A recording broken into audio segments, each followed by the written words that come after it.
Here's Dan Shapiro to help you find your edge, master your process, and own your future. Hey guys, good evening everybody. Welcome to another edition of the AccessTheTrader.com nightly wrap-up show. Hope everybody is doing well. Guys, take a second out, support the channel, hit that like button. Hopefully, again, we can continue to point you in the right direction. So I kind of want to make this a little bit short and sweet. A couple of things I want to talk about. If you've been following along just in the last 10 days, there's a reason for that. You could quickly see, and we talk about this on every nightly video, that the market was starting to go tone deaf to bad news. The shift in personality in the market was pretty obvious. Every gap down was being bought, okay, including one from yesterday. And we continue to close higher than the open, putting in full-bodied green candles, which was super, super bullish. So I think at this juncture, there's no point to talk about. We talked about it last night in the video and all the stocks. Micron had its, highest close in this whole formation. We talked about it last night. We talked about Google last night, right? We talked about Google last night. We talked about NVIDIA resting yesterday for continuation move. We talked about Boeing. You could just watch last night's videos. So here's kind of where we are, right? And then I want to move on to something else, right? So here's kind of where we are. So you could be the biggest bull in the world, right? The biggest bull in the world, and you could be completely directional biased. At some point, you turn around and you want to have that honest conversation. Is this too much? Is this too fast? Another 1.7% gain on the NASDAQ, right? So is this, again, this is an open-ended question. It's a rhetorical question. It's impossible to answer. But the question is this move too much, too fast? We are now 10 days in a row, right? 10 days in a row of the NASDAQ QQQ being green. I don't remember the last time we went up 10 days in a row, but let me see here in November. 1, 2, 3, 4, 5, 6, 7, 8. We ended at 8 and had a couple of sideways days, and we went up a little bit and then we down. All right, so this is now 10 days in a row, okay? There's a lot of names that just went absolutely bananas in the last 10 days. MU has gone crazy. SanDisk has gone completely out of its mind. Avago just, went absolutely berserk. Even Meta off the mattress has gone absolutely insane mode. We talked about the reversal yesterday in the softwares. Day 2, NVIDIA has gone, you know the symbols, right? You know the absolute symbols. The hardest part right now, right? The hardest part, and this is the most challenging part going into tomorrow's session, you want to find stocks that are coming in off bottom or intermediate levels. It's going to be harder to do, but if you put the time in, I'll give you guys some ideas for tomorrow, but if you put in the time and you see the stocks coming off the bottom, this is called buying or investing or trading off the first floor, right? What I mean by that, stocks trade in channels. I think if you've been watching me for a long time, you kind of know that, right? The longer the channel, the higher probability once it confirms, it's going to go higher, right? The further a stock is away from its quote unquote breakout, right? The higher probability that the stock is going to get pulled. So let's use Micron as an example, right? Micron broke out of this whole level and above the 50-day moving average, okay? The stock has gone from 311 to 465 in 10 days, okay? Can it go up tomorrow? Sure, right? 100%, right? It could go up absolutely tomorrow. But the highest probability where you had was yesterday, going off a 3-day channel above the 50-day moving average, right? NVIDIA, we talked about it, right? We talked about this whole area here before the stock really went gangbusters above this 85, right? Once it got back above the 85, that was the 50-day moving average. That was a point of reference because you knew if it couldn't reclaim back the 50-day moving average, you were going to be out of the trade. But now there's a big difference between 185 and almost 197, right? This is a very, very big difference. Again, you're not jumping from the first floor. When you jump off the first floor, and I've used this terminology or analogy many, many times, if you jump off the first floor, whether it's here, whether it's here, whether it's here, and you fail, right? Worst case scenario, you get some bumps and bruises. Maybe you suffer maybe you suffer a sprained knee. If you're jumping off here, yes, absolutely. Can Nvidia go to 204? Sure, right? The market's on a runaway train. We're in euphoria, right? We're in euphoria. All of Sydney Sweeney in her glory. That's what we are. We're in euphoria. We're in a panic buying mode. We're in a runaway train. But if you're wrong from the 12th floor, you're not going to get bumps and bruises. You're going to get a severed head. So can Nvidia, Meta, Amazon, Google, all these stocks continue to go higher tomorrow? Absolutely, right? Absolutely. For me, those names are not on my radar tomorrow because, again, I want to take my swings from the first floor, not the 12th floor. So what I'm personally doing, again, I'm not saying what you should be doing. What I'm personally doing is leaving alone anything that's overextended, anything that you can turn around and say, hey, Dan, you think this is overextended? If you have to ask the question, do you think it's overextended? It's overextended, right? So the challenge going to be tomorrow is getting stocks coming in off the bottom, off intermediate levels, because if they're going to go, they're going to play catch up.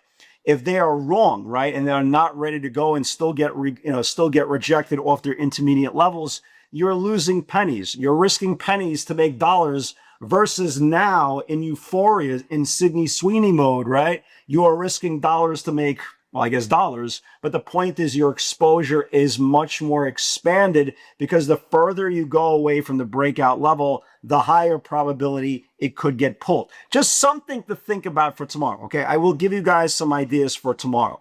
The big news that I think came out today was, and I only found out about this word like 3 years ago, okay? I just don't know anything about it.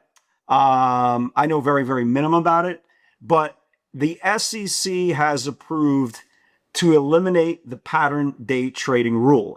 From what I understand, it's like 25, 30 grand. I think it's 25, right? 25 grand. I think you have like 2 or 3 day trades a week or whatever the hell it was, right? So the most important point is, I believe, and I'm just going to read it right here, the U.S. Securities and Exchange Commission today granted accelerated approval of FINRA's proposal to rule change eliminating the pattern day trading rule. Oh, it's 25 grand. So 25 grand minimum equity requirement and all the related day trading buying power provisions under FINRA. Okay, so that's good, right? The most important part in this business is having the ability to roam free, right? If you are old enough to go in the casino, you can play as much as you want, right? If you're old enough, you can go to war, right? If you're old enough, you can drink. I don't see the difference between you freely running around if you have $24,999 and being restricted versus $25,000. It made no sense. So finally, this rule is going to be expedited to be removed. I think it's going to be within the next 45 days. And congratulations, guys. I know this is a very, very big win. I know a lot of you guys, when you're starting your career, you don't have a lot of capital. Maybe you have the 2 grand, maybe you have 5 grand, maybe you have 8 grand, maybe you have $1,500. But the point is now you are not pressured for every single penny to be right. You don't have to sit there waiting for 3 or 4 days, whatever the window that's open for you, to start trading again. And now you can take a deep breath, because I can't tell you how many people probably within the last 25 years, their careers ran short, right? Just because they were stuck in this provision, they were stuck in this kind of box, and they couldn't make out of it because they were restricted. So if they were seeing a high level setup, they couldn't even take it because they didn't have enough, enough day trades. Is that what it's called? Enough day trades throughout the week. So this is a very, very big thing. Somebody asked me, how is this going to affect us? Well, if you trade mega cap technology, it's not going to affect you at all. I can assure you that. But for, I guess, the smaller cap market, I guess for the mid cap market, you're going to see probably more, I guess, liquidity come in. You're going to see people chasing things more, and you're going to see a little bit more Sydney Sweeney, the euphoria. So that's a very big win. Congratulations. Hope you guys are now in a position mentally to kind of take a deep breath. Seize the opportunity, expand your horizons, and most important now, wait for that good level setup so you can build that small account now without having any restrictions. Again, I don't know the all fine details about it, but this is obviously a big win going into tomorrow. So, going into the next 45 days. until it's lifted. So congratulations, guys. And hopefully now your careers can blossom. Okay. So let's talk about the first part, right? We still want to participate. We still want to participate on the long side. I'm not going to sit there tomorrow and start shorting stocks. But now I am aware, right? I am aware. I think a lot of us are aware. We're getting to that level of euphoria. Sydney Sweeney, right? Right? Euphoria. Okay. And any single day, is it possible we gap up tomorrow and it's a blow off pause? I don't want to use the word blow off top, but a blow off pause? Sure. Can we start rallying and continue to rally all the way to 641 in the next couple of months? Sure. But the point is, I want to participate on the long side, but I want to participate on the long side for stocks, like we said, are coming off a bottom or intermediate channel. So Meta, I don't care about. Nvidia, I don't care about. Amazon, I don't care about. Blah, blah, blah, blah, blah. I don't care about. Here's the names that I do care about for tomorrow. So let's talk about some ideas so we could be jumping off the first floor and not having a severed head, right? So let me talk about some ideas. Let's start off with Tesla. Okay, so I understand. So here is Tesla. So you're going to see a lot of similarities in this chart. And what similarities do you see? Tesla has been rejected off the 20-day moving average on February 12th, on February 25th, on January, on March 11th, on March 12th, on March 16th, on March 18th, on March 25th, on April the 1st, and now today.